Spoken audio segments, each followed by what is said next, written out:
We coming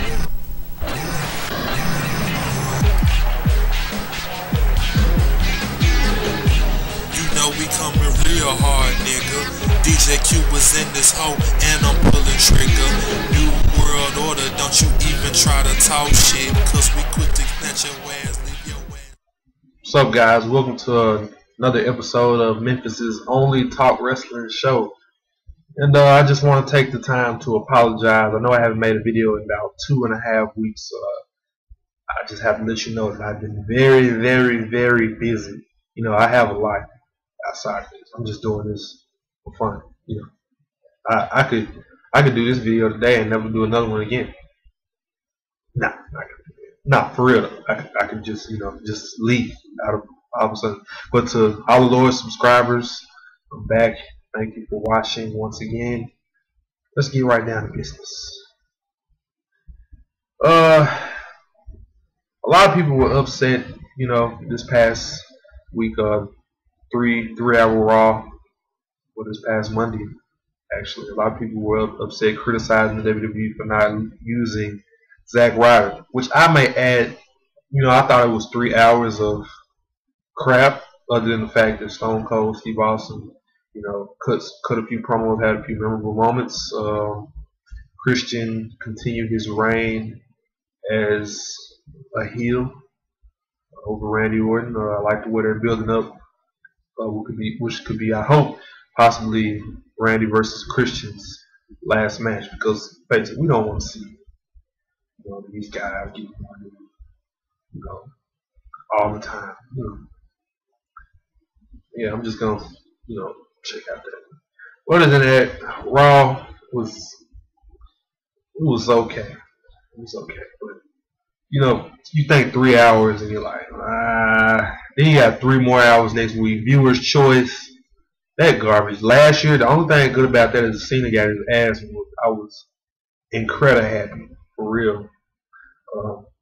Chris Jericho posted on his Twitter saying it's so lame that the WWE did not include Zack Ryder on Raw last night. No reason not to. You know, wrestling's supposed to be fun. Remember, time to ride. Time to ride. That's what he said. Because of the fact, you know, that he wasn't used. You know, I think, honestly,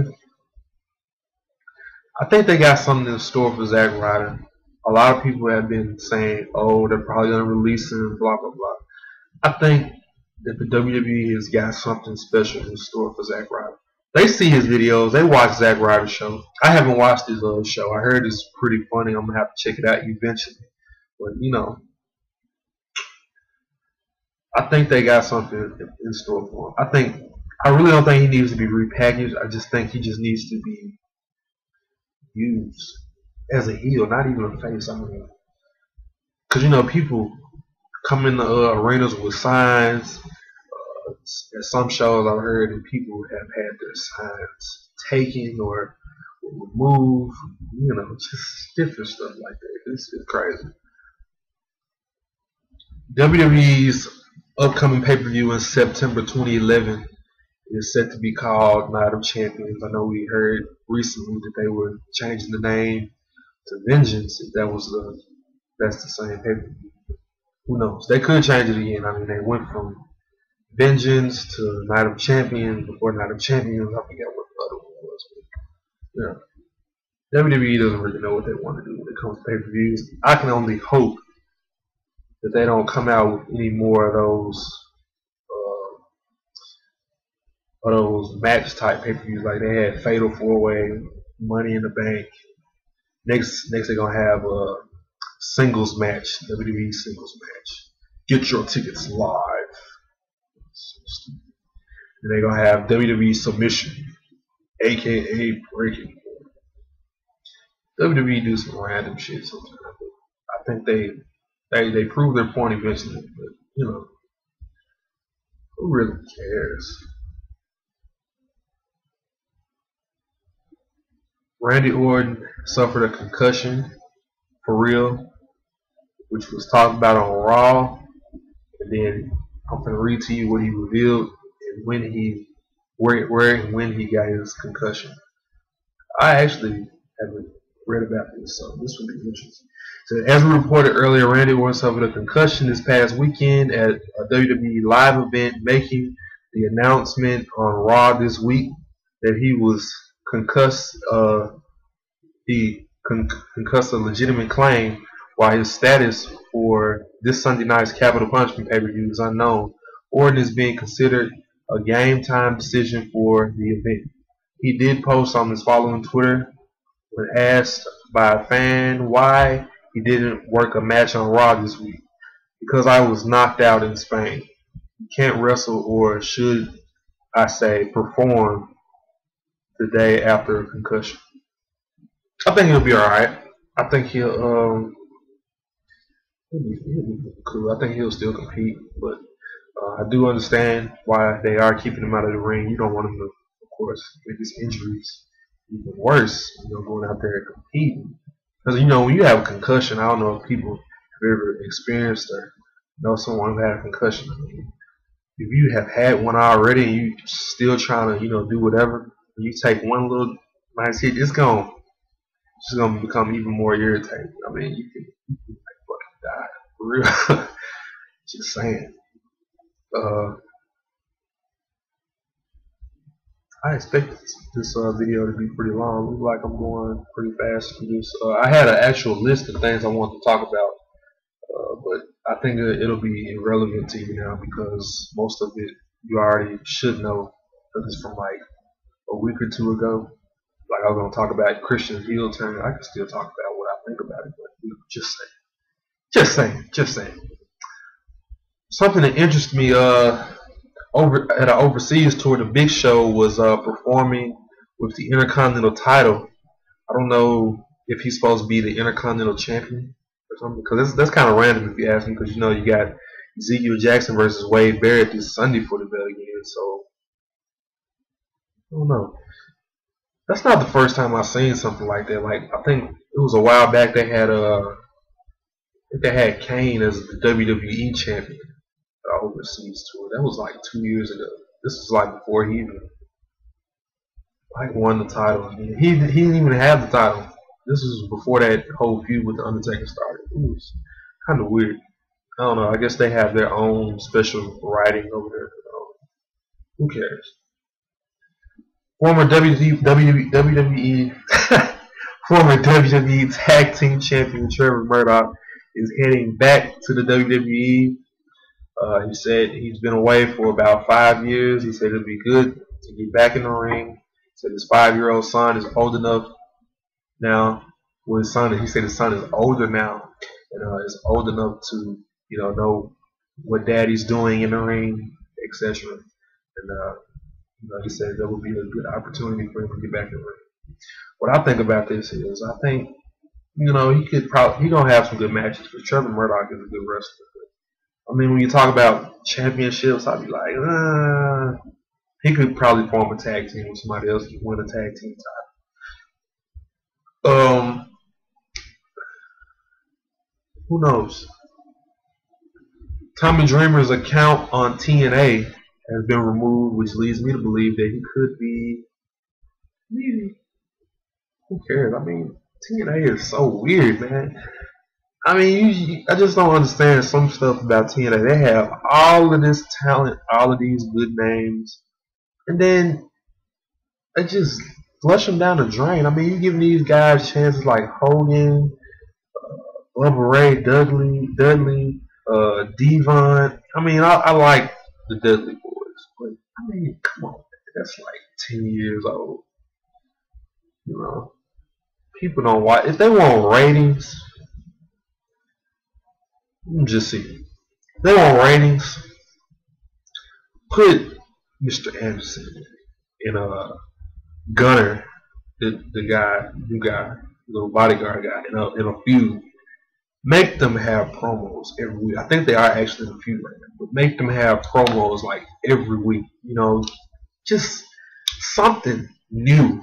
If you give a guy like Gunner a great heel persona, and then just let him run with it, cut promos, talk bad about any and everybody, give him a few jobs, squash matches or whatever, make him win a few titles, They can get you ratings because it's somebody new. And then if he can talk on the mic, that makes it even better. You know, over the time, they can get you a lot of ratings. And, you know, I know they know what obviously they know what they're doing a little bit. They give Anderson back the title. At least that's what I think I saw listed for tonight's Impact. Who knows, man? It's a lot of shit going on. Jim Ross undergoes a successful stomach surgery. Want to read you a little update on Sin Cara. I kind of like Sin Cara. You know, I've really never been a big Rey Mysterio fan when I was a little younger when he first came to the WWE. You know, I was like pretty impressed with him then. I liked him in WCW. Thought he was cool then. I liked a lot of Lucha Libre wrestlers then. You know, and I'm kind of glad that the WWE is kind of bringing that back into the picture. I'm just going to read you this little article about Sin Cara. As reported back when Sin Cara had first debuted in WWE, the transition from wrestling to Mexico to the WWE style of wrestling has not been an easy one for the former Lucha Libre star. Many consider Sin Cara's start in the WWE to be very rocky, with the company having to put protective measure into place in order to help camouflage the in-ring issues or botches by Sin Cara.